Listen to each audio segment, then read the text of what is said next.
Welcome back to The Takeout. President Trump today pardoned Texas Democratic Congressman Henry Cuellar and his wife. They were indicted last year on more than a dozen federal charges, among them an allegation they received $600,000 in bribes. Cuellar denied wrongdoing and won re-election in 2024. Weijia Jiang joins us from the White House. Weijia, I want to play sound from the president about this from this afternoon. The context he said that was behind the pardon. Let's quickly listen. He's a respected person. He was treated very badly because he said that people should not be allowed to pour into our country. And he was right. He didn't like open borders. He was on the border. You know, he represents a very respected man. He represents the people on the border. And he saw what was happening. And as soon as he made that statement, I then said, I'll bet he gets indicted. And that's what happened. We did take it from there.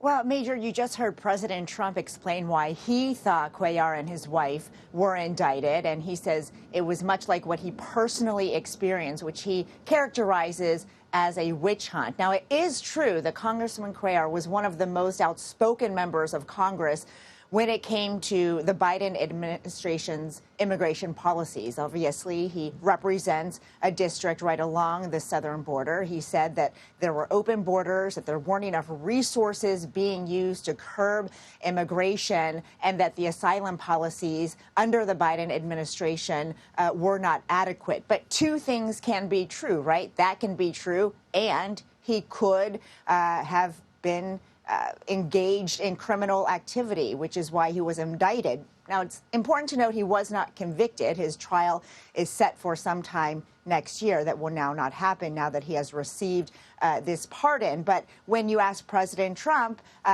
he would likely say, as we just heard, that he should never have been charged in the first place because he claims those charges were not justified, but only politically motivated. The reason this matters, Major, is because it's part of a pattern that we've seen really since the president took his second term in office. One of his first actions was to pardon more than 1,500 people who were convicted as part of the January 6th assault on the Capitol. Just this week, he pardoned a former Honduran president who was convicted, by the way, here in the U.S.